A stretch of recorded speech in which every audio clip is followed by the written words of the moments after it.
that. I'm talking to you too.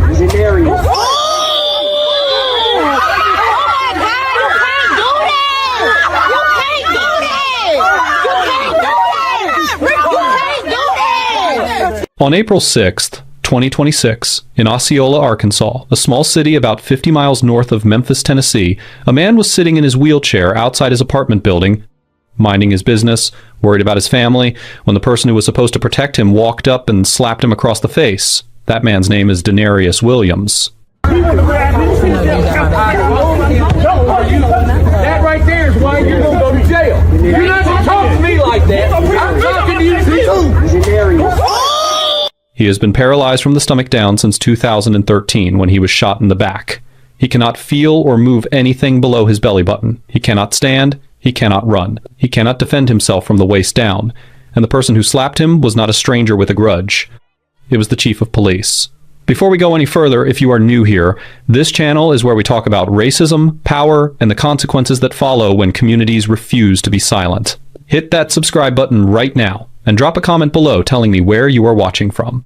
I want to know if you are tuning in from Atlanta, from London, from Lagos, wherever you are, tell me. Now let us get into it. The night of April 6th, 2026, police were called to the Hyatt Apartments in Osceola. The call was about teenagers fighting nearby. That is why officers showed up. Already knew it was on. Already knew, baby. When that motherfucker...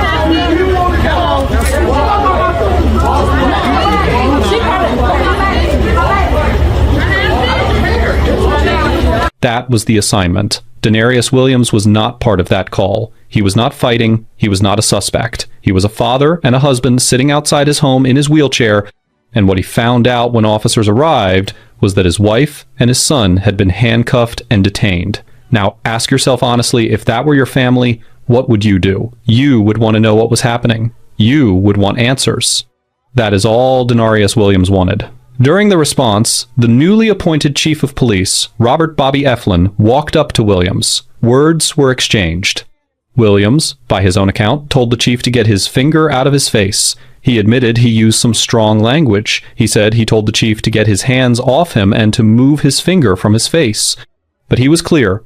He did not touch the chief. He did not strike him. He fanned a hand away from his personal space. That is it. What happened next is on video. Eflin slapped Denarius Williams across the face. Then he reached around from behind and choked him. A paraplegic man in a wheelchair, who cannot move from the belly button down, was slapped and choked by the chief of police in front of his neighbors, in front of witnesses, with a camera pointed directly at him. Williams described it this way. He said he was smacked hard, and then choked. He said he felt helpless, belittled, embarrassed, and powerless. Think about what it means for a man who has already had his body taken from him once by violence, a gunshot that paralyzed him for life, to then sit in that same body and be struck by the highest-ranking law enforcement officer in his city, in front of his community, in front of his family, with nowhere to go and no way to defend himself. Here is the detail that makes this story even harder to sit with. Robert Bobby Eflin was sworn in as Chief of Police of Osceola, Arkansas on March 26, 2026. The incident at the Hyatt Apartments happened on April 6, 2026, 11 days. He had been Chief of Police for 11 days. 11 days into the job, this man handed authority over an entire community, given a badge, a title, and the public trust walked up to a wheelchair-bound paraplegic and put his hands on him. When the video went viral, Mayor Joe Harris came out and said he was shocked. He said, and I am paraphrasing here, that when he saw the footage, he could not believe it, because Bobby Eflin is not that kind of person. He said Eflin is at the school every week, working with kids. He suggested that Williams must have said or done something to provoke the chief. And I want to be careful here, because I want to be fair. I understand that a mayor who just hired someone does not want to believe the worst. But here is my problem with that framing. It does not matter what Denarius Williams said. It does not matter if he cursed. It does not matter if he was loud, emotional, or confrontational. His wife and child had just been detained by police. He was scared and frustrated. None of that, not a single word of it, justifies a police officer slapping a paralyzed man in a wheelchair and then choking him. There is no version of anger that makes that acceptable. There is no provocation that makes that defensible. And leaning on Eflin's reputation at the school does not erase what the camera captured. Now here's the part of the story that I do not want you to miss. because it reveals something important about how this night unfolded. Stephanie Williams, Denarius Williams' wife, was the one who called the police. She called them. She was trying to protect her family because something threatening was happening near their home. She reached out to law enforcement in good faith. She ended the night in handcuffs. Stephanie was arrested and charged with disorderly conduct and endangering the welfare of a minor. Her 15-year-old son was also arrested. She told reporters she had tried to intervene when she saw tensions rising. She said she tried to grab her son when she saw a school official with a gun pointed at him. She called the police. She ended up in jail. Her paralyzed husband was assaulted by the chief. Her teenage son was arrested, and the man responsible for all of it had been on the job for 11 days. That is not just excessive force. That is what the complete collapse of institutional trust looks like for a black family in a small American city. A woman trusted the system enough to call for help, and the system punished her for it. Now, let us talk about accountability, because feelings alone do not change anything. Structures do. Laws do. Charges do. Under Arkansas law, what Eflin did could meet the threshold for battery in the second degree. That applies when a person purposely causes physical injury to someone they know to be unable to resist. Denarius Williams cannot stand, cannot run, cannot raise a leg, cannot fight back from a seated position against a standing officer. A jury hearing those facts could reasonably conclude that Eflin knew exactly who he was dealing with when he struck him. Battery in the second degree is a Class D felony in Arkansas. That carries up to 6 years in prison. The choking is a separate legal matter. Any officer applying a chokehold to a civilian who has not been established as a physical threat faces an extremely difficult legal justification regardless of what words were exchanged. This was not a domestic situation. This was a uniformed police chief applying force to a member of the public during a call response. Under the Fourth Amendment, when a police officer uses physical force against a civilian, that constitutes a seizure under the law. The controlling legal standard comes from a Supreme Court case called Graham versus Connor, decided in 1989. Courts look at three things: the severity of the crime at issue, whether the person poses an immediate threat, and whether the person is actively resisting or trying to flee. Denarius Williams was not under arrest. He was not charged with anything. He was not threatening anyone. He was asking about his family. A man in a wheelchair who fanned a hand away from his face is not an immediate threat under any honest reading of that standard. There is also a civil rights dimension here. Under Section 1983 of the Civil Rights Act, any person acting under color of law who violates someone's constitutional rights can be held personally liable. Eflin was in uniform. He was acting as chief of police. The video, Williams' account, and witness statements form the foundation for a civil lawsuit that Williams and his attorneys would be well within their rights to pursue, and the Americans with Disabilities Act applies here too. Title II of the ADA requires law enforcement to make reasonable modifications when interacting with members of the public who have disabilities. Williams' paralysis was not hidden. He was visibly seated in a wheelchair. The decision to escalate physically against someone anatomically incapable of posing a conventional physical threat is exactly the kind of conduct that law is designed to address. By April 7th, 2026, the video was everywhere. Mayor Harris called for an independent review by an outside agency. He said appropriate action would follow. By April 8th, 2026, less than 48 hours after the video went viral, Bobby Eflin submitted his resignation letter. In it, he said it was best for him and his family to step away from service. He expressed gratitude for the opportunity and offered to assist with a smooth transition. No acknowledgement of what he did. No direct apology to Denarius Williams. Just a quiet exit. Wells Skaggs has since taken over as interim chief of police. I need to be direct with you about something because I think it is tempting to see a resignation and feel like justice happened. It did not. A resignation is not a conviction. It is not a criminal charge. It is not a civil settlement. And here's the part that should concern you in this country. There is a well-documented pattern of officers with histories of misconduct moving from one department to another. Researchers and advocates call it the wandering officer problem. The national systems designed to prevent it, including the National Decertification Index, are incomplete, voluntary in many states, and not consistently checked by hiring agencies. Without a criminal record or a formal disciplinary finding entered into law enforcement databases, nothing legally prevents Bobby Eflin from applying for a law enforcement position somewhere else tomorrow. He could show up as chief in another small city. That is not a hypothetical. That is a documented pattern across American policing. The independent investigation currently underway is therefore not a formality. It is the mechanism that either creates a permanent record or allows a clean exit. If investigators refer criminal charges to the prosecuting attorney and the evidence on that video suggests they should, it creates a record that follows Eflin. Without it, his resignation is just a door closing quietly behind him. The community of Osceola is not asking for anything complicated or unreasonable. They want the investigation to be real and thorough. They want criminal charges considered. They want the arrests of Stephanie Williams and her son reviewed for legitimacy. And they want to understand how a man became chief of police and 11 days later put his hands on a disabled man in front of their homes. Denarius Williams was shot in the back in 2013 and has lived in a wheelchair ever since. He has spent over a decade carrying the weight of a body that violence took from him, and on the night of April 6th, 2026, while worried about his wife and his son, he sat in that same chair and was struck across the face by the man the city of Osceola had just handed the most powerful law enforcement position in town. The neighbor who recorded that video made a choice to point her camera and keep it there. The community that gathered that night made a choice to be witnesses. And the reaction visible on that recording, the shock, the outrage, the voices rising, makes clear that what they saw did not look like law enforcement. It looked like a man with a badge abusing a man with no ability to defend himself. The question this case leaves open is not whether what happened was wrong. That part is settled.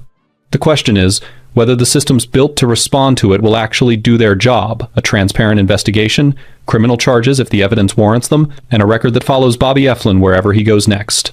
This channel will stay on it. When there is a development worth reporting, you will hear about it here. If this video found you, share it with someone who needs to see it. Subscribe if you have not already, and drop that comment below. Tell me where you are watching from, and tell me what you think accountability actually looks like in a case like this. I will see you in the next one. Grab me. Well, we're telling you, giving you lawful order. If you don't get out, you're about to get ripped out of the car. Well, go ahead. So don't. I got a back problem. Don't rip me out. I'm not trying to do that. So come on out. Come on out. We'll explain it to you. We're gonna tell you, dude. Come on, step out of the car.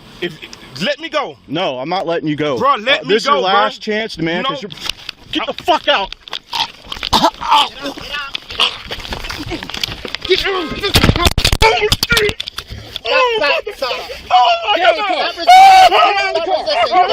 Get on the ground. Get on the ground.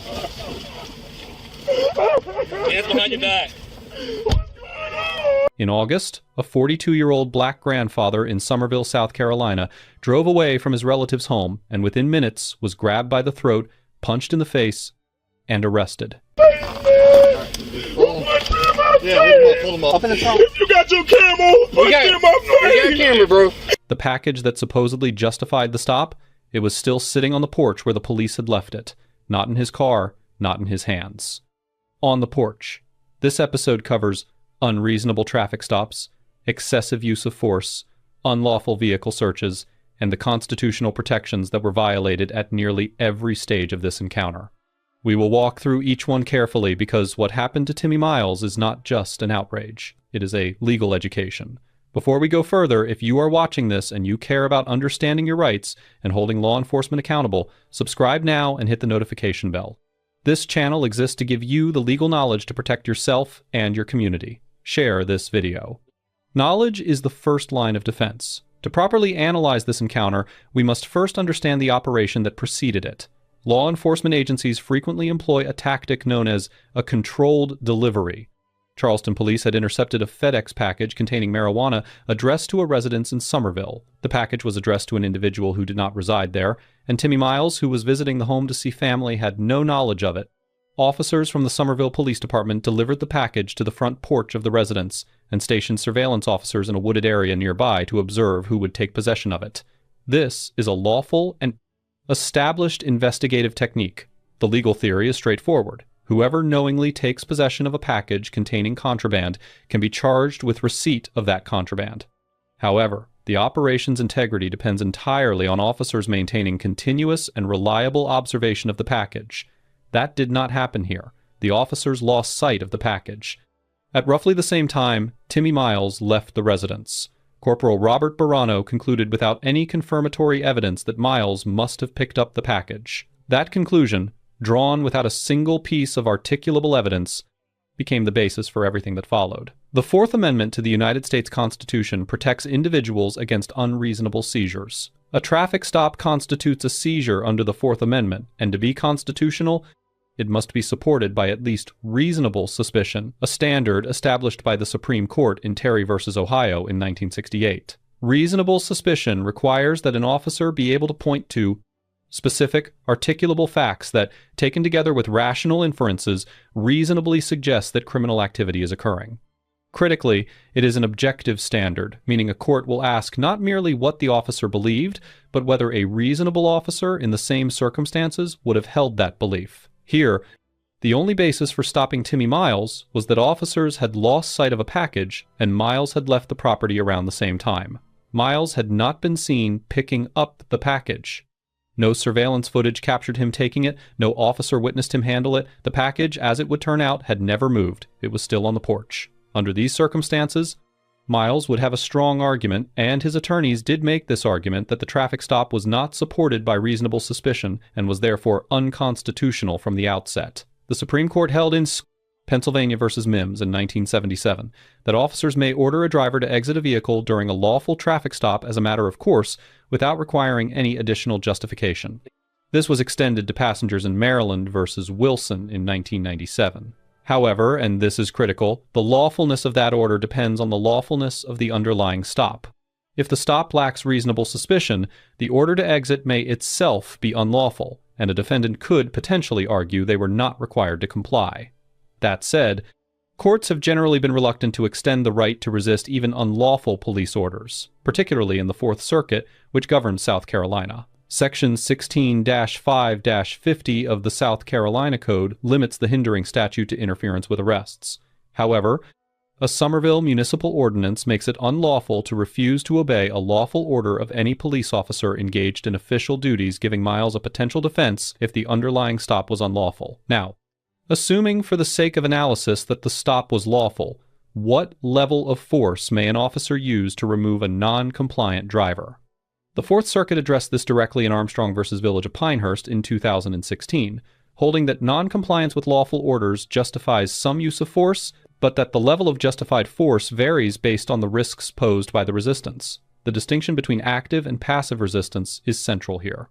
In the 2022 case of Nazario v. Gutierrez, the Eastern District of Virginia held that verbal refusal to exit a vehicle constitutes purely passive resistance. Timmy Miles verbally refused to exit. He expressed confusion and asked for an explanation. He made no threatening movements. He did not attempt to flee.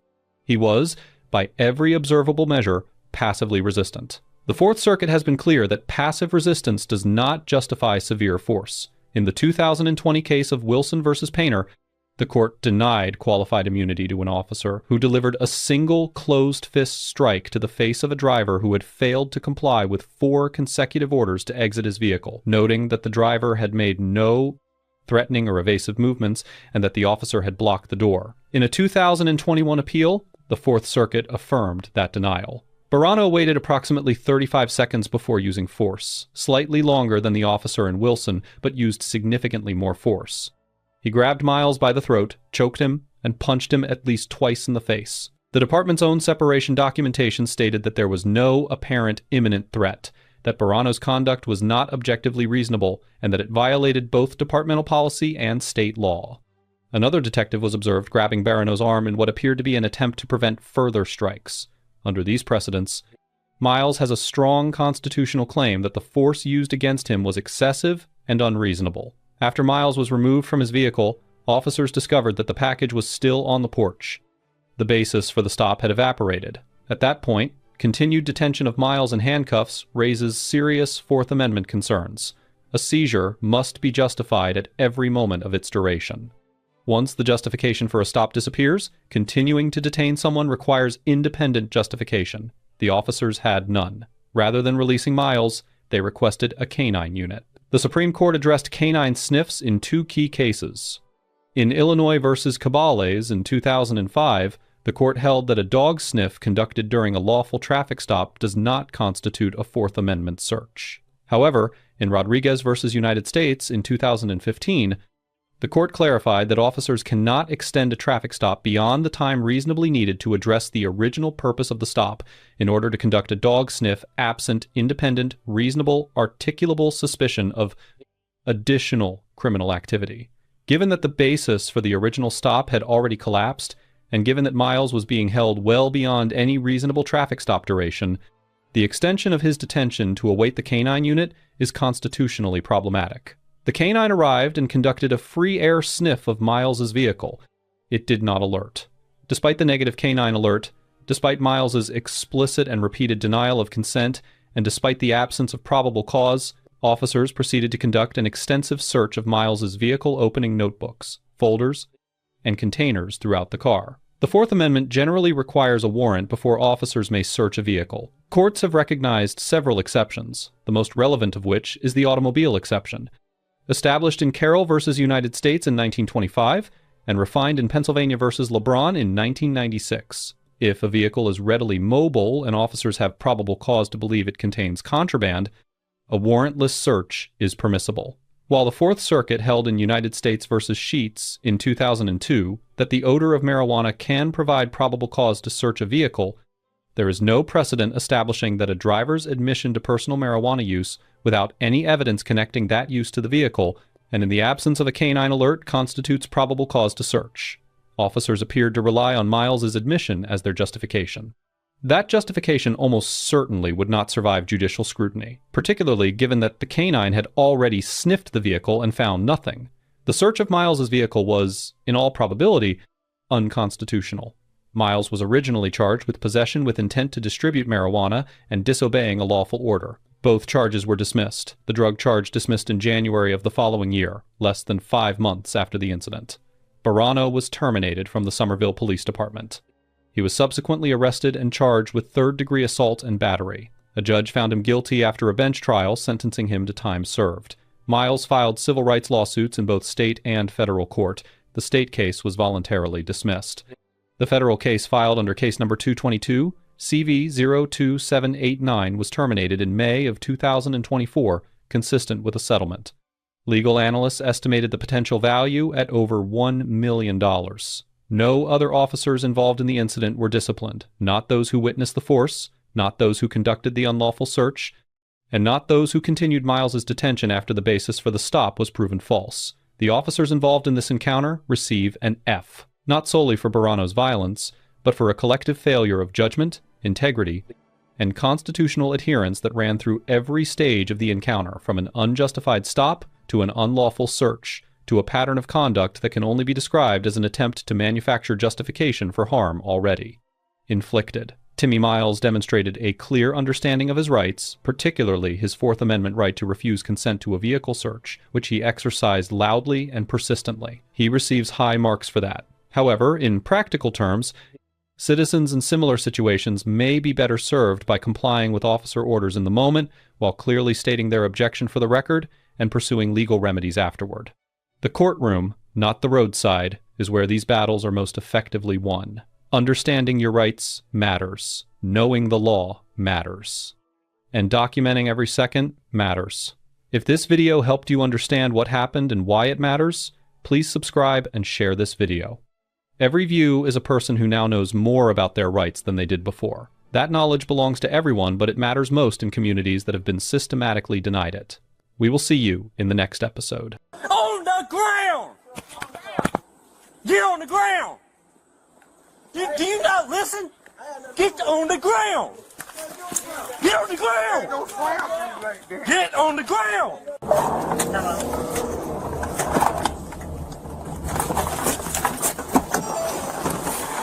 Hey, let me see your hands.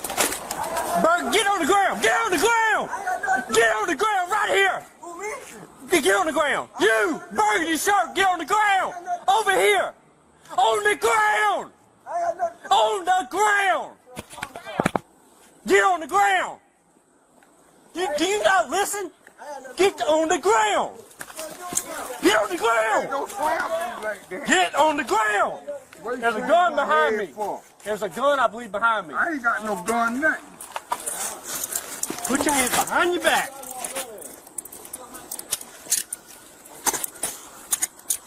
Is there a gun back there?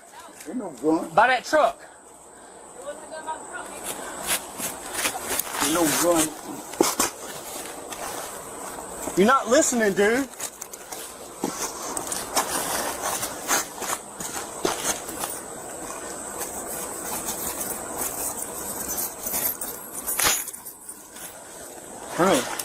got a gun on you, man? No, I ain't got no gun. I don't want no gun. I don't want Turn back over. Paul, do you watch him say?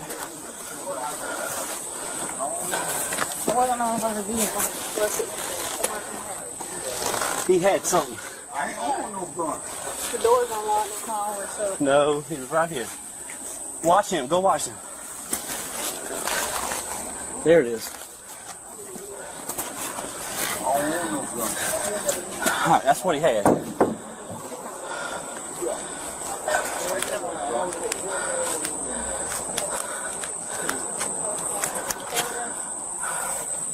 Alright, who's the complainant? Alright, get him up. Put your leg up. 25 city, got one chain. Alright, put your leg that way so you can stand up. Alright, listen, I'm about to help you. Hold on. Alright, ready? 1, 2, 3. Alright. Yep. Listen. Yep, they slammed my head Listen. down on the cement. Yep. Go back inside. Go back in the house. Go back in the house. Ain't nobody talking to you. I got head trauma. Go back in the house. Yep. Y'all bust my head down. Yeah, I've been in an accident. Yep. Y'all bust my head down. You threw me down. I sure did. You wasn't listening. Yep. No, it ain't. You ain't to throw me down like that. I'm disability. Okay. I got head problem. Yep. You threw me down. Yep. You threw me down. You threw me down. Yep. You bust my head down on the cement. Yep. You bust my head. Alright, let me tell you what happened. His forehead. You bust my head down on the cement. He was in front of the car when I came up. He was walking like this. And I thought it was a gun at first. I said, drop the gun, drop the gun, drop the gun, drop the gun. I had him at gunpoint. And he's over here doing something like this. You slammed my head. You slammed my What head he was doing down is putting on this up behind the cement. tire. So he comes over right here. He got his hands in his pockets. I'm telling him, let me see your hands, let me see your hands, let me see your Why you hands. bust my head then? He wasn't listening. No, it ain't. He got like this right here, You grabbed me. and we went on to the ground. And you bust my head That's down what on the cement. You bust my forehead. Yeah, your head did hit the cement. Damn right, cause you bust me down on the cement. Where's the complainant? You bust my head down on the cement. Right here? You bust my head. You bust my head. Where's the complainant? You bust my head down. We're trying to get the name of the complainant. You So, bust my head. You bust my head down on the cement. If you ain't nobody, you got no. You bust my head down. Hell no. Yeah, bro. I'm going to cigarettes in the my bitch, you don't. We had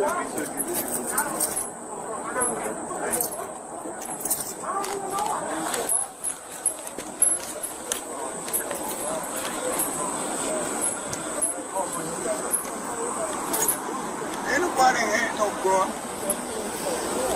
I live right there. Nobody had no gun. I ain't got no more phone. I ain't got nothing to use. Putting your change right in your pocket. Damn right. You slam my head down. Yeah. What are we doing? Guess Sam was going to check him out. Ain't nobody There ain't nothing about here on the press started. Who called? I'm not sure. Take him out of cuffs right now. I mean, because that's what we You're gonna got. have to use your force. Yeah. No doubt. Yeah.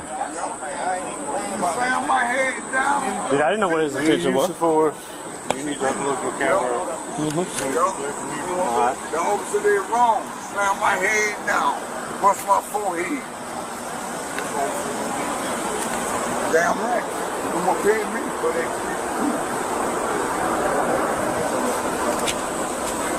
Mayor, I'm going to take that in the evidence of what he had. What? Well, I mean, You know, that's the reasons I did what I did. You know what I'm saying? That's where I'm coming from. No gun or nothing. Because when he was behind the truck, I couldn't see what he was doing. And I didn't know where There ain't nothing there. where that went. If it was still in his pockets when he come around that car with his hands in his pockets. His dogs on. On camera. Yep, a dog Alright, that's stick. fine. A dog stick. So he can come out of the cuff? Yes. Take him out of handcuffs. Yeah, he can come out.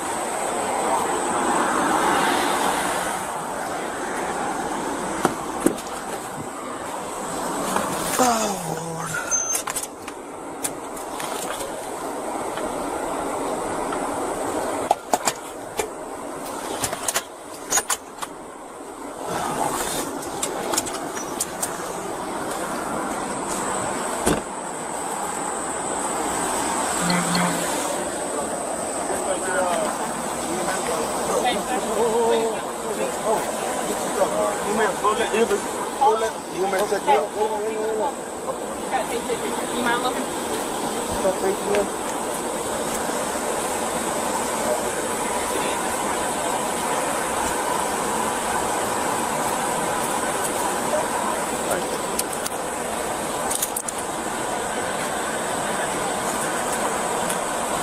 Hi. Good, how are you? What's going on? Officer slammed a 48 down in the cement. Okay. In the wrong place. You consciousness? Yep. Listen. Can I get a card from you? I don't have one now. We don't have one. They don't give us cards. Okay, what's your badge number? 1059. Let me see if I can get my phone. Hold on. Hold on, we have cards. Okay. Thank you.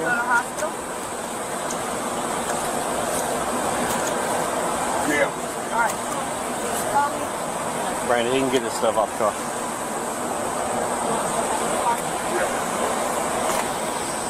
Will you say badge number? 1059.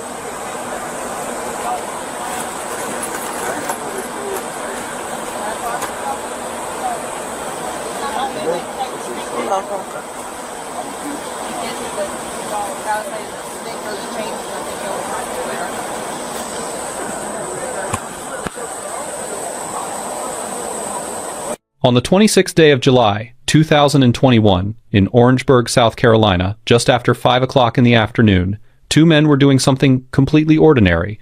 Clarence Gayard, 58 years old, and his cousin Demario Julian were walking home. That is the entire story of what they were doing. Not running, not hiding, not causing trouble. Walking home on a summer evening in their own neighborhood. They never made it home without incident. Somewhere nearby, a call came into 911. Someone reported a man with a gun. Officers were dispatched to the Colleton Village townhomes, and when Officer David Lance Dukes stepped out of his patrol vehicle, he had already drawn his weapon before he had assessed a single thing about what he was actually looking at. What he was looking at was a 58-year-old man walking with a stick, not a firearm. A stick wrapped in shiny silver tape that Clarence Gayard carried everywhere he went, not as a weapon. As protection against the aggressive stray dogs that roamed his neighborhood. This was a man navigating his daily life with a makeshift tool, and Officer Dukes, gun already out, decided in a split second that it was a threat. Here is what Dukes did not know or did not bother to find out before escalating. Clarence Gayard does not move quickly. Years before this afternoon, he was struck by a vehicle while riding his bicycle. The impact left him with surgical rods and pins in his leg, his knee, and his hip. He walks slowly. He has no choice. His body will not allow anything else. None of that mattered to Officer Dukes. Before we get into this, hit subscribe and turn on notifications because stories like this one disappear fast. And I refuse to let that happen on this channel. Dukes ordered both men to the ground at gunpoint. Demario Julian, Clarence's cousin, complied, immediately dropped without hesitation. Clarence tried. He was doing his best. He was on his hands and knees, lowering himself toward the concrete as fast as his damaged body would allow. Anyone watching the body camera footage could see a man making every visible effort to follow the command. That was not fast enough for Officer Dukes. What happened next is on camera. Dukes approached Gayard while he was in that defenseless position, hands and knees on the ground, raised his right boot, and stomped down on Gayard's neck and head. The force drove Clarence Gayard's head into the concrete of the parking lot. A 58-year-old disabled man, on his hands and knees. attempting to comply, and an officer in full uniform brought his boot down on his skull. Clarence Gaillard was taken to hospital. He left with a contusion to his forehead and a scar that would remain visible for weeks.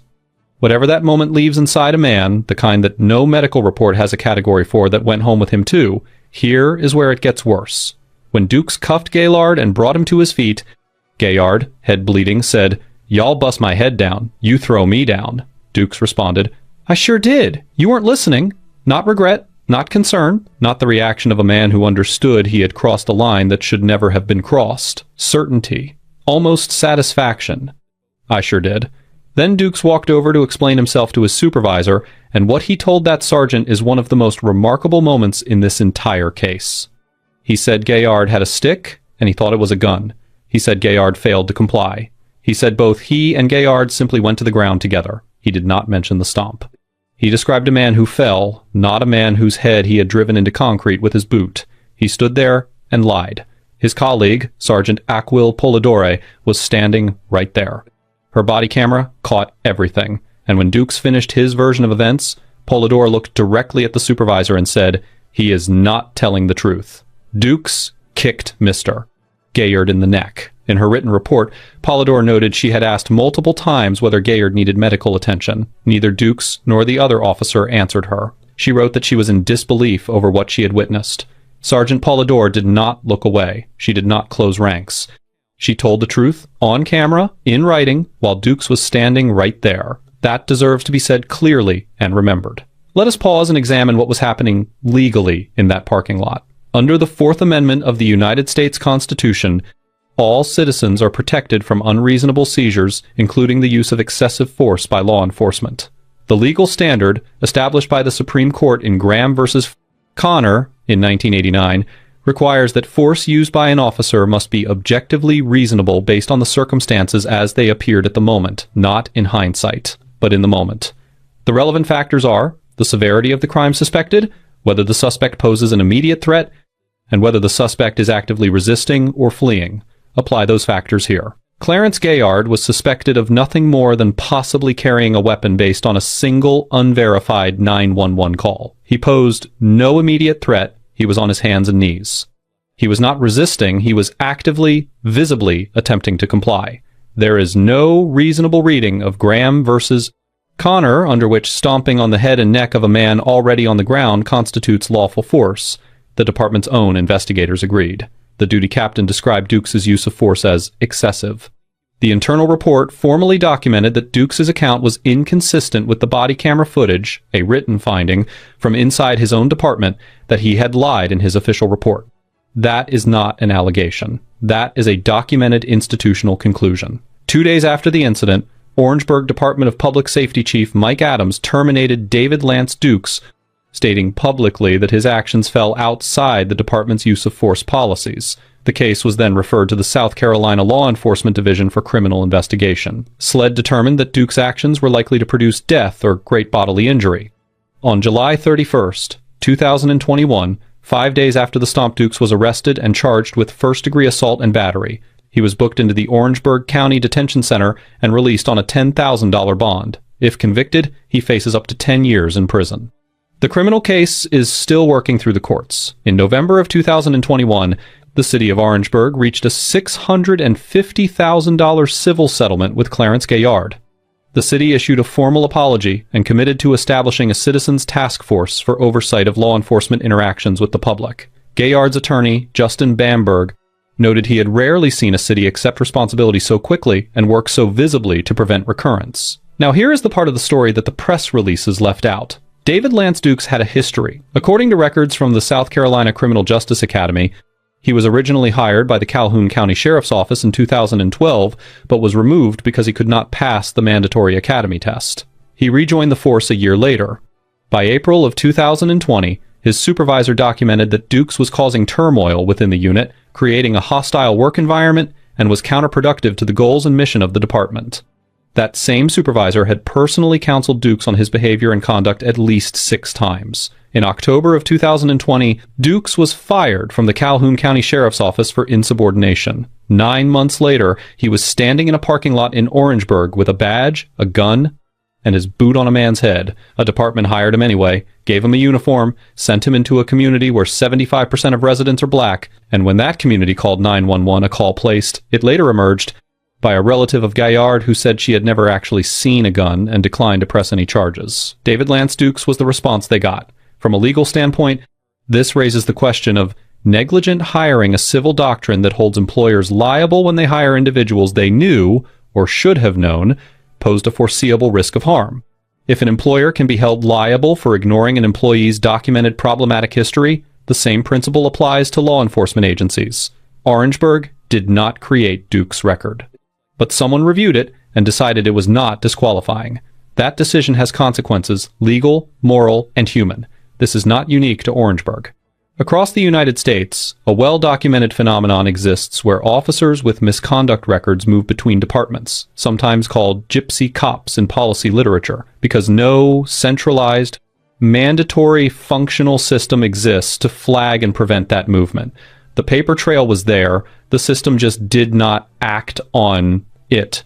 After the settlement, after the cameras, after all of it, Clarence Gaillard stood up and said something worth sitting with. Every time I look in the mirror, I see the scar on my forehead and it is not okay. The only thing I want the community to do is change. He did not call for destruction. He did not ask for vengeance. He asked for change from a man who had just had his head driven into concrete by someone who was supposed to protect him. And he said this about Sergeant Polidor, the officer who told the truth. She didn't lie. She told the truth. All officers are not bad. Some are good. He said that. After everything. David Lance Dukes was fired. He was charged with a felony. A $650,000 settlement was reached on behalf of the man whose head he put into concrete. His previous employer had documented his failures in writing 6 documented counseling sessions, a hostile work environment finding, a termination for insubordination, and none of it stopped the next department from handing him a badge. That last part does not have a resolution yet. Clarence Gaillard was trying to get to the ground. He was doing exactly what he was told, at the only speed his broken body allowed. And an officer already fired once, already counseled 6 times, already flagged in writing as a problem decided that was not good enough. The scar on Gaillard's forehead is still there. The criminal case is still pending.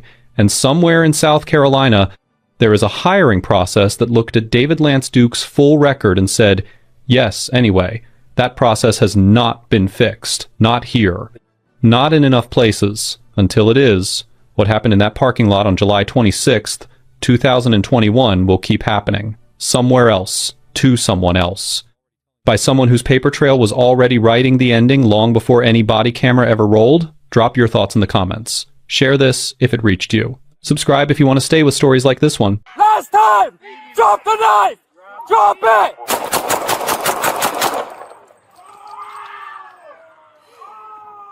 Fuck! Oh my god! Hey! Hey, drop the knife! Drop the knife! You have a taser? No, drop the knife! Drop the knife! Drop the knife! Drop! Drop the knife! Drop the knife! Woman, you're gonna get shot! Drop the knife! Drop the knife! Drop the knife! Drop it! Last time! Drop the knife! Drop it!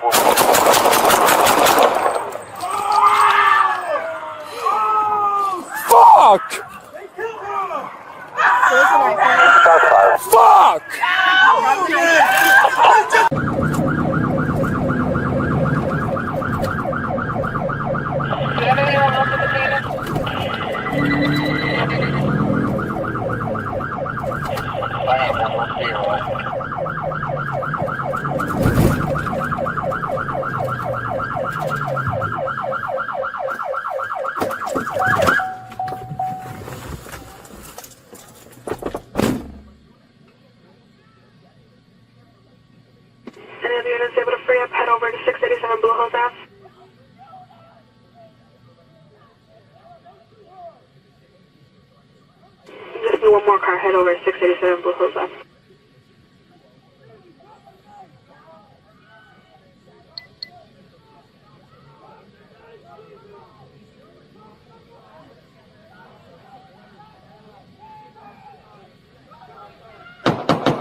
Gunshot fired.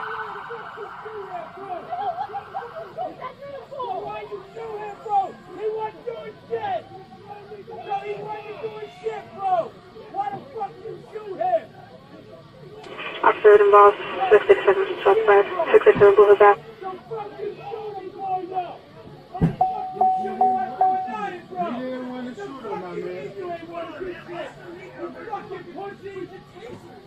We did things with my man. Fuck you ain't tased that man for? Nah, fuck you mean relax, bro? The fuck you mean you hit that dude head? Yes, you did, bro. You tased you like you're fucking out, bro. Look, fuck out of here, bro. Not that fucking dumbass shit, bro. Drop the knife! Hold on, we have him at gunpoint. He has a knife in his hand. Drop the knife. Drop the knife. Drop the knife. Drop the knife. Drop the knife. Drop the knife. Drop the knife. Drop the knife. Craig, just back up. Drop the knife. Just drop the knife. Drop the knife. Drop the knife. Drop the knife.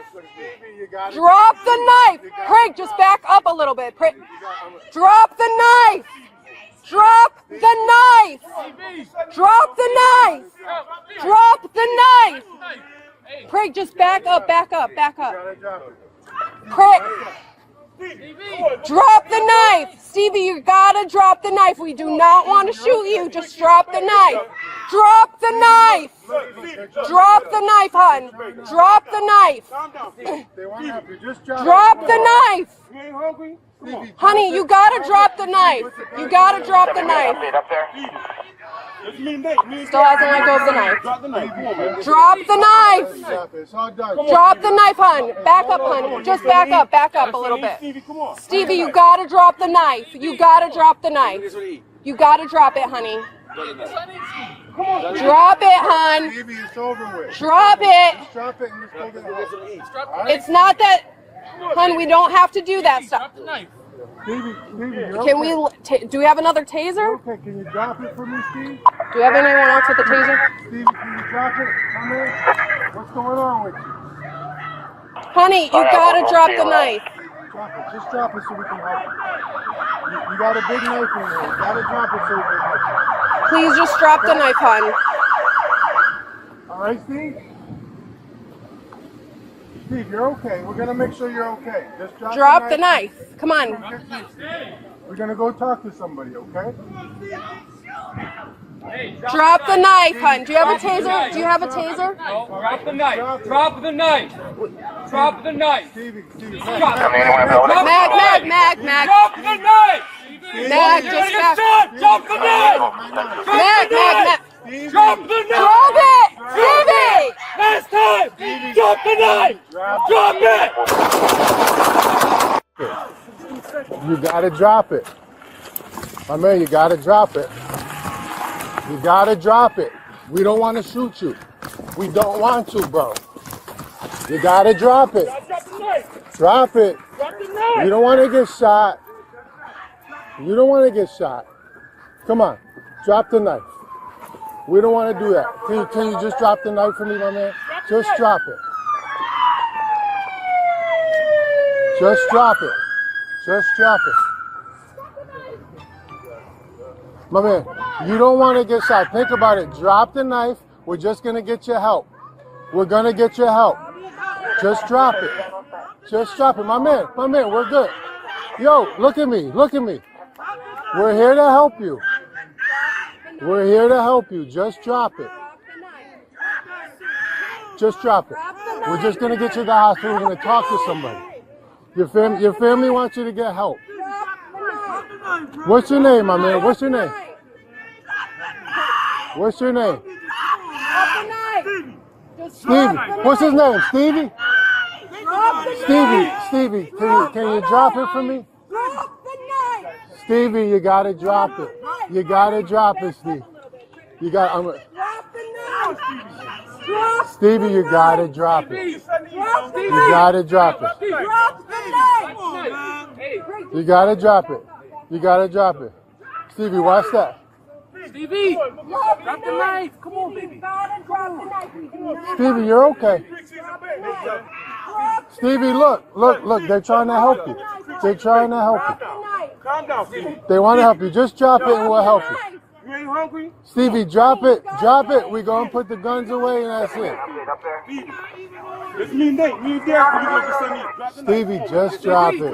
Just drop it. It's all done, Stevie. It's all over with, Steve. Good job, Sonny. Stevie, come on. Steve, You gotta drop the knife. Stevie, You gotta come on. drop the knife. Look at Sonny. You gotta drop it, honey.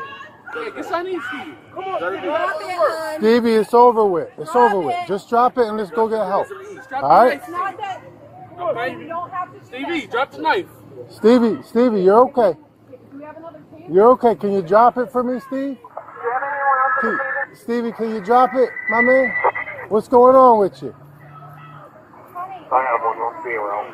Drop it. Just drop it so we can help you. You got a big knife in your hand. You got to drop it so we can help you. Okay?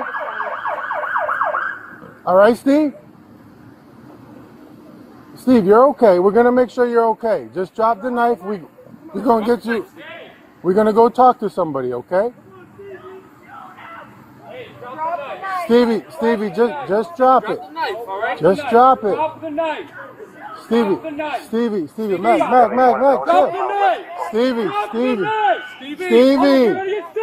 Magnano, chill. Drop the knife. Stevie, Drop the you knife. gotta drop it. Last time. Stevie, Drop the knife. drop it. Drop it.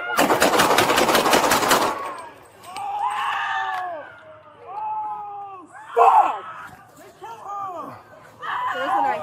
That's fine. Keep the knife.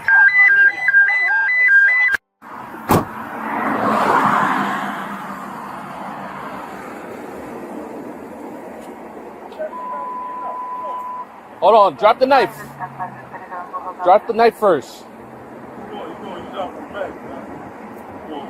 Have him drop the knife. What's his? Hey, throw the knife away. Throw the knife.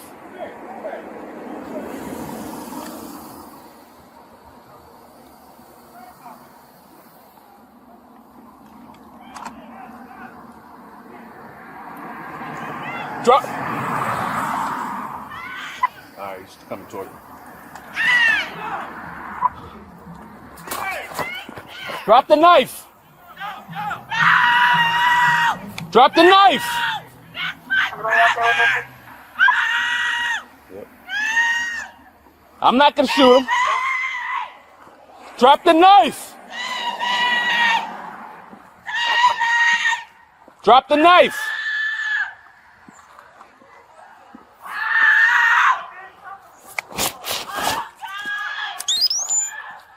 Drop the knife, please. Drop the knife. Drop the knife.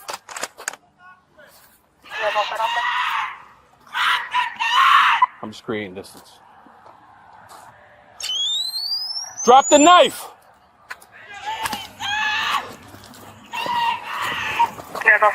Taser.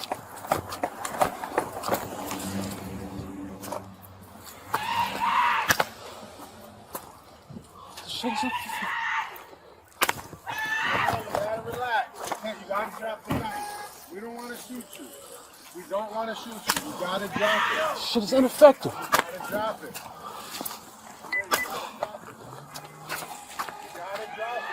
We don't want to shoot you. Drop the knife. Drop the knife.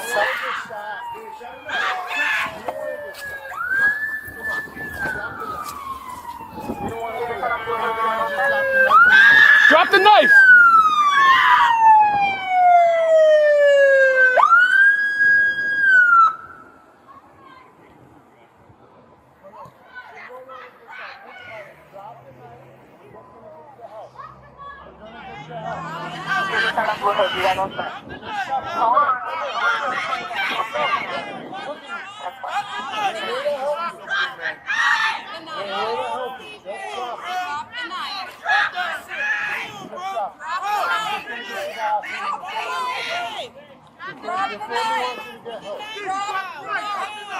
Drop the knife.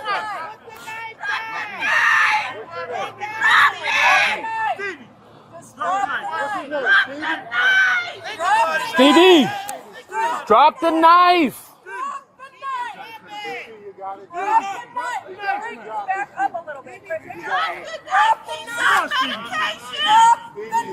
Stevie, Stevie, yo, Stevie, drop the knife.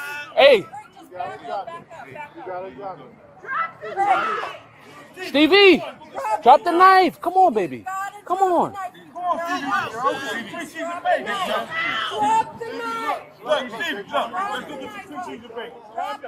Calm down, Stevie. Stevie, Drop the knife. you ain't hungry? Honey, you gotta drop the knife. Stevie, it's me and Nate. Me and Derek, we gonna get something to eat. Drop the knife. Come on, man. Stevie, come on, drop the knife. Come on, Stevie. You're good. Come on, you want something to eat? Good job, Stevie. Stevie, come on. Drop the knife. Drop the knife. Stevie, come on. Drop the knife. You gotta drop the knife. Yeah, get something to eat, Stevie. Drop it. Just drop the knife, Stevie. Okay? Stevie, drop the knife.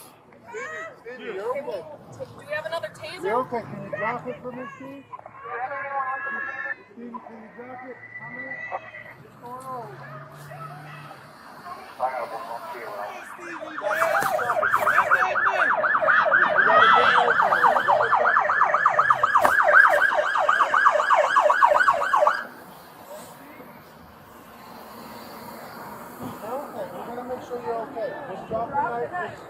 Drop the knife, Stevie. We're gonna go talk to somebody, okay? Come on, Stevie.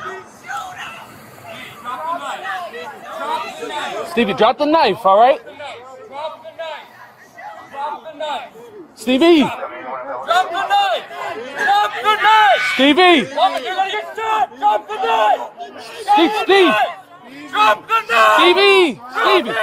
Last time! Stevie. Drop the knife! Stevie. On February 27th, 2026, a woman made a phone call. She was not calling to report a crime. She was not calling because she was afraid of her brother.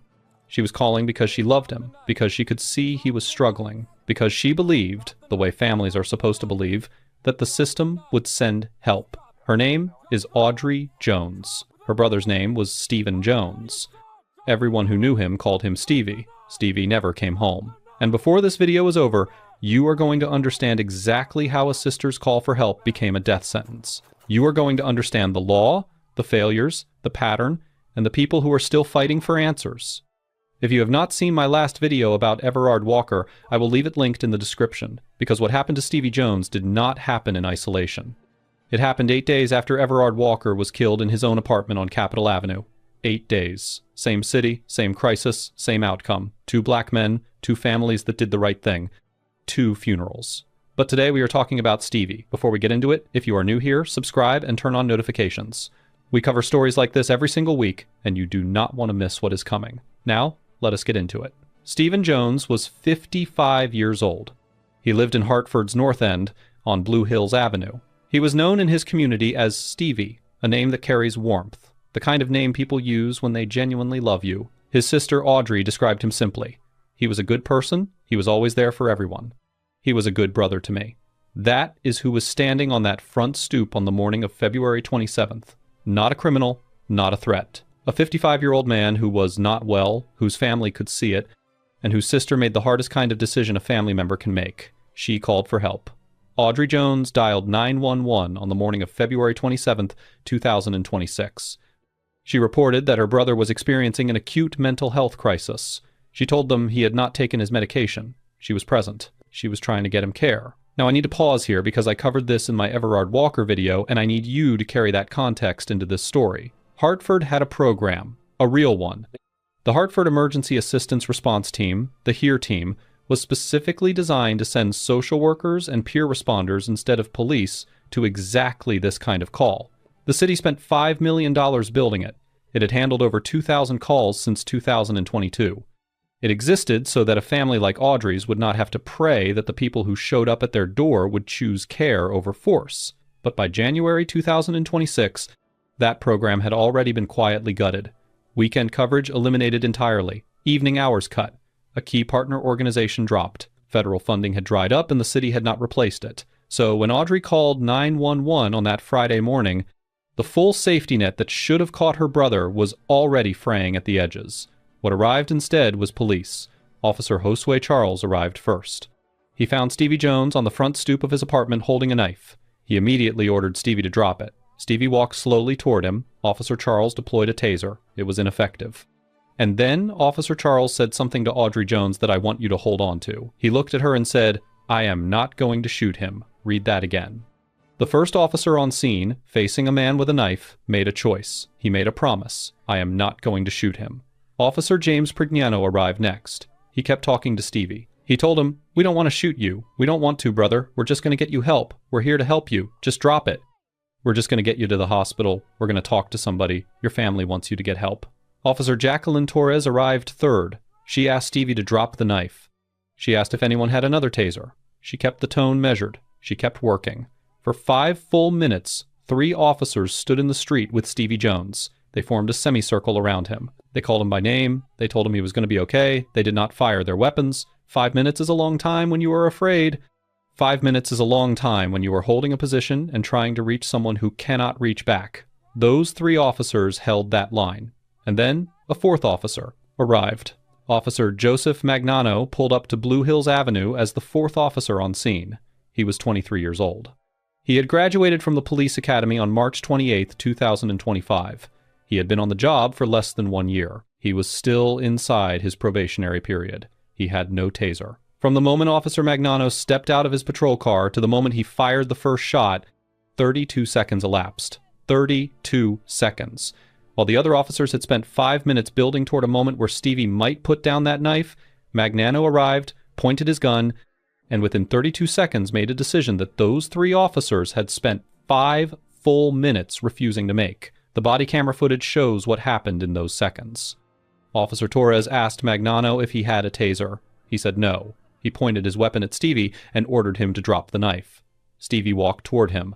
Officer Prignano can be seen raising his hand toward Magnano in what appears to be a pause gesture. He called Magnano's name. "Magnano, Magnano," he said. "Torres said it too." Mag. Magnano fired 9 times. Stevie Jones collapsed in the street. Audrey Jones, who had called 911 to get her brother help, who had stood on that street and watched officers try to reach him, screamed. She had told them he hadn't taken his medication. She had begged them not to shoot. "I screamed at the police, 'Don't shoot him,'" she said later. "He didn't take his meds, and they shot him anyway." Stevie was transported to the hospital. He died 4 days later on March 3rd, 2026. He was 55 years old. Now, let me put on my legal hat, because there are several questions this case raises that go beyond grief and outrage into the territory of law and accountability. The first question is the use of force standard. Under Connecticut law and the 4th Amendment of the United States Constitution, a police officer may only use deadly force when they reasonably believe there is an imminent threat of death or serious bodily harm. The legal test is not what the officer felt subjectively. It is what a reasonable officer in that situation would have believed. Here is why that matters in this specific case. 3 officers, all facing the same man with the same knife in the same street, made the determination not to fire. They held that position for 5 minutes. Then a 4th officer arrived and fired within 32 seconds. Civil rights attorney Ben Crump asked the question that the law demands be answered. Why did the other 3 officers not shoot? Why did they have restraint? If the situation legally justified deadly force, why were 3 trained officers exercising a different judgment? That contrast is not just emotional, it is evidentiary. In a civil lawsuit, the conduct of the other 3 officers becomes directly relevant to whether Magnano's use of force was objectively reasonable. You cannot easily argue a threat required lethal force when 3 of your colleagues stood in front of that same threat and chose differently. The second question is experience and judgment. Magnano was less than 1 year out of the academy. A criminal justice expert named Mike Lawler, an associate professor at the University of New Haven who helped shape Connecticut's policing standards, noted that experience matters in high-pressure situations. He observed that the first 3 officers were maintaining eye contact, engaging in conversation, keeping what for them was a safe distance. He said everything changed when the 4th officer arrived suddenly. Magnano's rapid engagement with Stevie, Lawlor said, highlights the challenges that arise when a relatively inexperienced officer confronts a volatile scenario. The police union pushed back on this. Union President Sergeant James Rutkowski argued that all 4 officers had their guns drawn, that this was a lethal situation, and that Magnano did what he was trained to do. But that argument carries its own weight. If a less than 1-year officer with 32 seconds on scene, no taser, and no integration with the existing de-escalation effort did exactly what he was trained to do, then the training itself is on trial. The third question is civil liability. Connecticut's Police Accountability Act is one of the strongest such laws in the country. It creates a state-level pathway around qualified immunity, the federal doctrine that has historically made it nearly impossible to hold individual officers accountable in federal court. Attorney Ben Crump confirmed the family was exploring all civil legal options. A civil lawsuit under Connecticut's accountability law would likely center on excessive force and could name both Magnano and the city of Hartford. The city's potential liability would rest in part on questions of training, supervision, and whether the deployment of an inexperienced officer without a less lethal weapon to an active de-escalation situation constituted deliberate indifference to Stevie Jones's constitutional rights. The fourth question is criminal accountability. The State Office of Inspector General was investigating whether Magnano's use of force met Connecticut's statutory standards. The bar for criminal charges is significantly higher than civil liability. A prosecutor would need to prove beyond a reasonable doubt that Magnano did not have a reasonable belief he was in danger. That is a difficult threshold, but the investigation was ongoing and the community was watching. On March 27, 2026, Hartford Mayor Arunan Arulampalam walked out of City Hall and announced that Officer Joseph Magnano had been terminated immediately. He praised the other 3 officers. He said, "What I saw were 3 officers who exemplified the very best of that badge. 3 officers who worked collaboratively as a team to de-escalate a really difficult situation. And then I saw 1 officer come in, Officer Magnano, late to the scene, not work with his teammates, not de-escalate, and the end result of that was a tragic incident that took the life of Stephen Jones." The mayor said Magnano's performance did not meet the standards expected of the Hartford Police Department. Now, here is the legal detail that almost nobody is talking about. That day, March 27th, was the final day of Magnano's probationary period. Under Connecticut law and the terms of the police union contract, the mayor can only terminate a probationary officer based on performance without triggering the full weight of union contract protections. Had the mayor waited 1 more day, 1 single day, Magnano would have crossed out of his probationary period, and the union's contractual grievance and arbitration machinery would have made firing him exponentially harder. The mayor used the 1 window the law gave him, and he used it on the last possible day it existed. That is either decisive leadership, or it is the bare minimum. You can decide which. But understand what it means structurally. The system was designed in a way that gave the community exactly 1 day to get accountability through this particular door, and that door was always going to close regardless of what Stevie's family deserved. The Hartford Police Union did not take the firing quietly. Union President Sergeant James Rutkowski called the mayor a coward. He said the mayor caved to political pressure and was devoid of any semblance of leadership. He said the shooting was a justified, lawful use of force. He said, "We go to war." When asked what that meant specifically, he said, "We'll find out." That is the head of the union that represents the officers who will respond the next time a family in Hartford calls 911 during a mental health crisis. Sit with that. I need you to step back with me now because Stevie Jones's story does not begin on February 27th, and it does not end with Magnano's firing. 8 days before Magnano shot Stevie, Officer Alexander Clifford shot and killed Everard Walker inside his Capitol Avenue home. I covered that story in my last video. Walker's family had called 211, the Health and Human Services line, specifically to avoid a police response. They still got 11 officers. Walker is still dead. And as of the time this video covers, Officer Clifford remained on duty. He was not fired. 2 black men, 2 families who followed the system's rules, 2 funerals, 1 officer fired, 1 still on the job. The community held the mayor and police chief to that disparity. They issued 5 demands: a public briefing within 7 days, termination of both officers, the Inspector General investigation completed within 6 months, permanent, full funding of the Mental Health Crisis Response Program, full activation of the Civilian Police Review Board. The mayor issued a statement about transparency and accountability. He did not commit to the briefing. He did not commit to firing Clifford. He did not commit to the review board. And speaking of that review board, while the community was demanding its activation, the Hartford Police Union was in the middle of a legal challenge designed to strip it of its power. The union filed a complaint arguing that when the city gave the review board the ability to take misconduct cases to binding arbitration, it violated state labor law. That case was scheduled to be heard by the State Board of Labor Relations in early April 2026. The very mechanisms of accountability that the community was demanding were being litigated out of existence at the same moment the community was demanding them. That is not a coincidence. That is how these systems protect themselves. On March 12, 2026, dozens of community members gathered at the corner of Blue Hills Avenue and Euclid Street, steps from where Stevie Jones was shot. Reverend A.J. Johnson of Urban Hope Refuge Church spoke for them. The pain our community has felt over the last 2 weeks is telling us clearly that our city is in need of care, accountability, and repair. We are not here to inflame the situation. We are here because silence will not heal the wound. Kenneth Green, a former Hartford State Representative and licensed clinical social worker, stood before that crowd and said what needed to be said. Communities need to know that when someone calls for help, the response will be compassionate, professional, and focused on care. That is not a radical demand. That is the minimum that any human being should be able to expect when they pick up a phone and ask for help.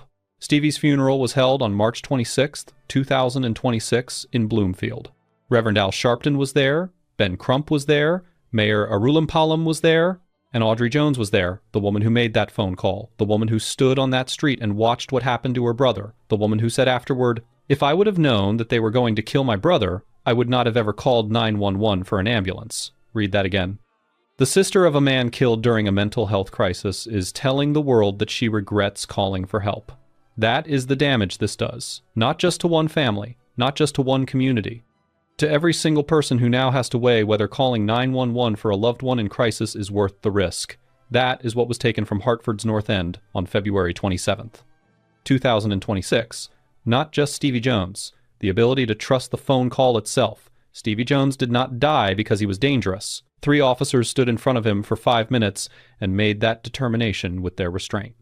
Stevie Jones died because a 23-year-old officer with 32 seconds on scene, no taser, and no integration with an ongoing de-escalation effort made a different determination. And behind that officer was a system that had already cut the mental health response program that might have meant police never needed to be there at all. And behind that system was a union actively fighting to ensure that when things like this happen, the community has as little power as possible to demand accountability. Stevie deserved a doctor. He deserved care. He deserved the 5 minutes that 3 officers gave him to become more than the worst moment of his crisis.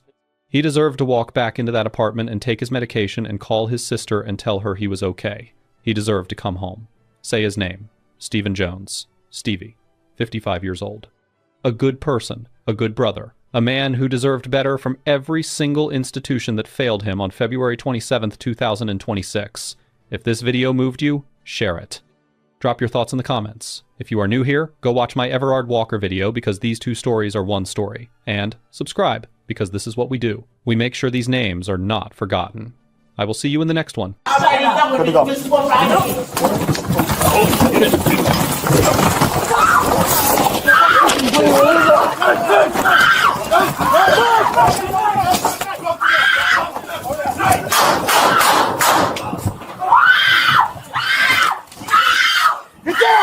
Get down! I already know this one right here. Boy, get it, get it.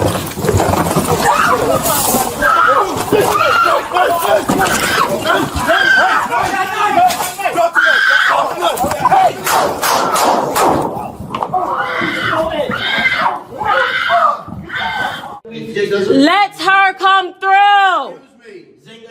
No. No. Because he put his hands on me, so I'm not shutting up. Don't.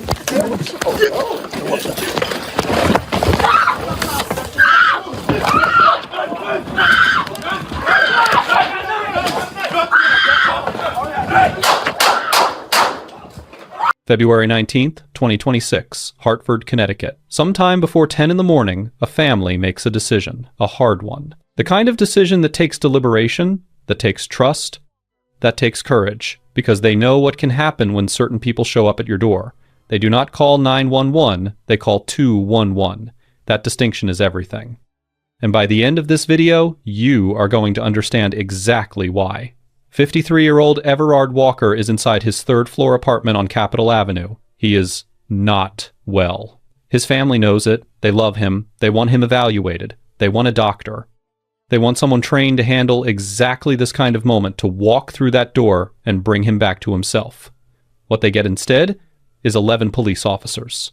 And Everard Walker never walks out of that apartment alive.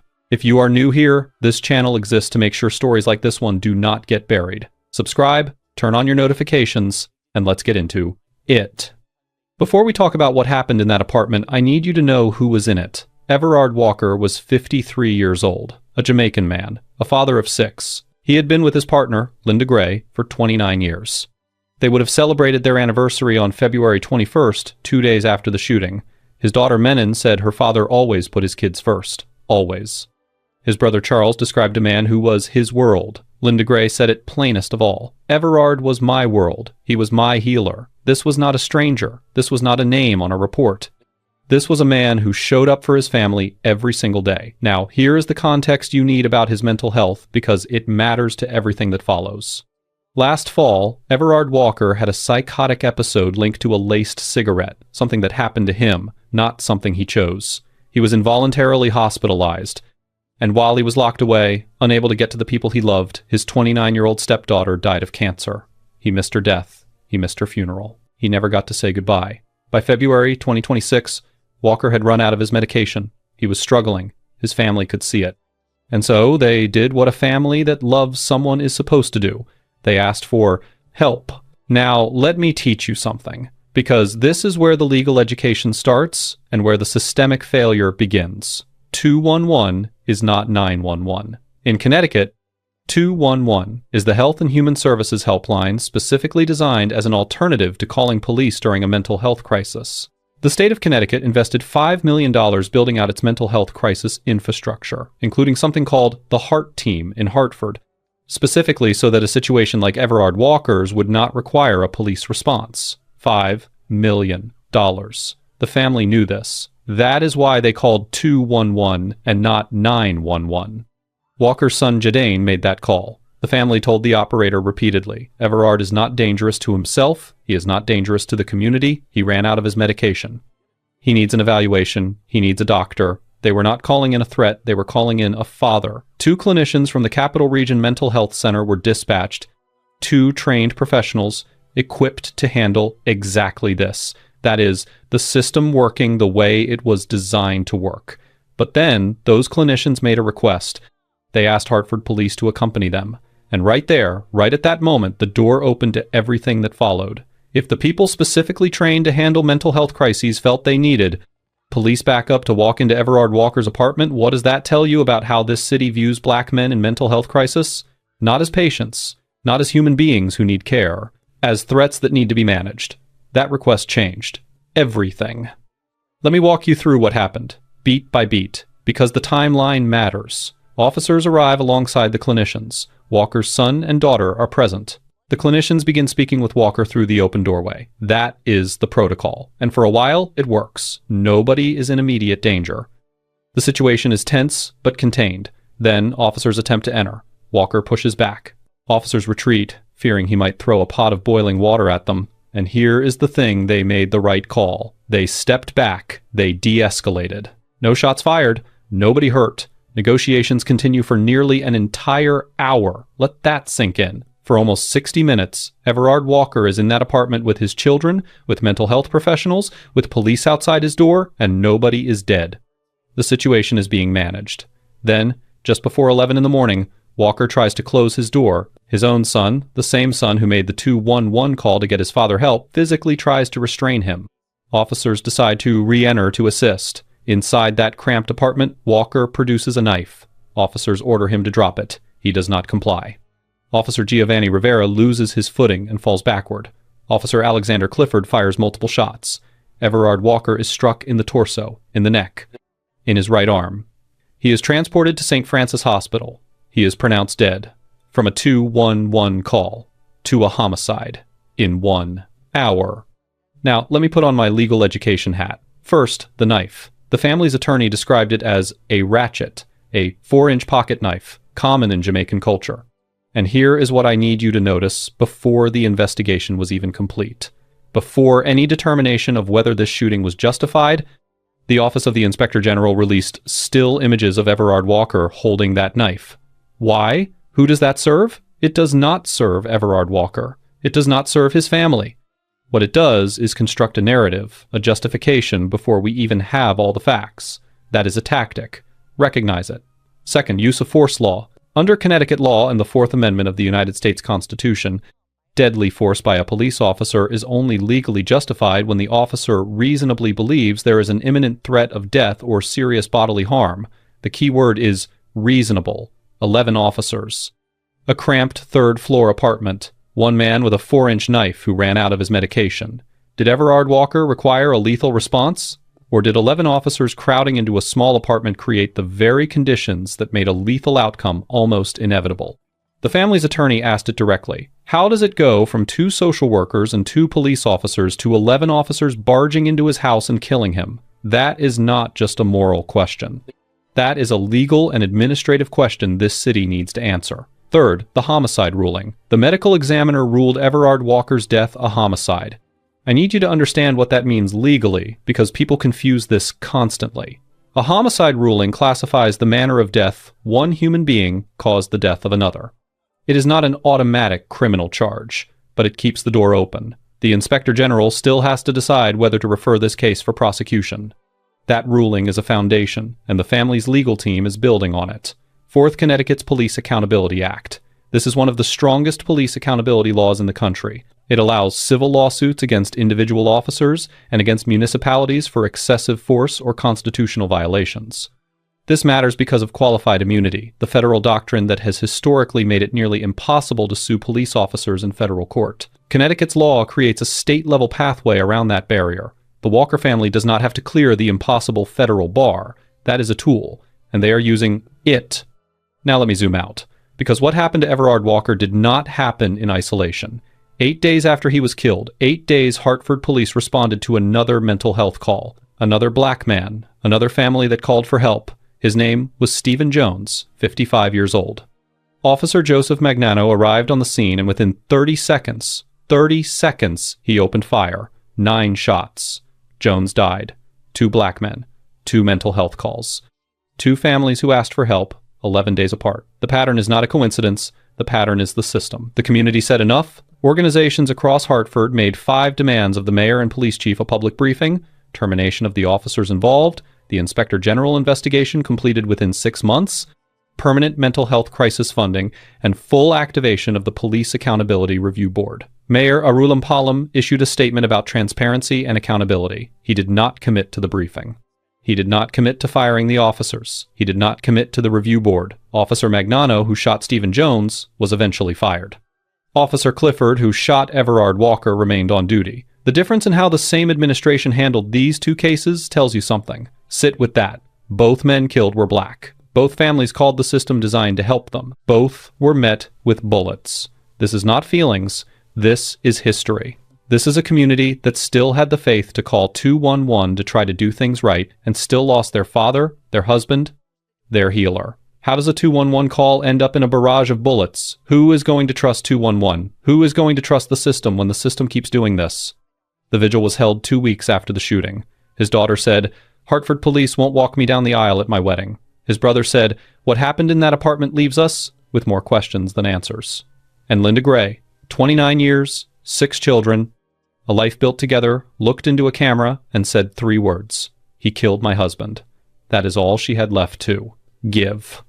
Here is where we land.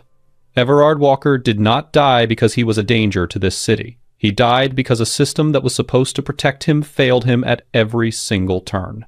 It failed him when police were sent on a call that should have been handled without them. It failed him when 2 officers became 11. It failed him when a man in mental health crisis, holding a small knife, was met with lethal force instead of the patience that had already been working for almost an hour. And it failed him because he was black in America, where calling for help has never been a guarantee of receiving it. The family followed the rules. They called the right number. They said he was not dangerous. They were present. They were trying. And it still was not enough. Say his name: Everard Walker. Father, partner, healer, 53 years old. He deserved a doctor. He deserved care. He deserved to watch his daughter walk down that aisle. He deserved to come home. If this video moved, you share it. Drop your thoughts in the comments. And if you are new here, subscribe, because this is what we do. Every single week, we make sure these stories do not disappear. I will see you in the next one.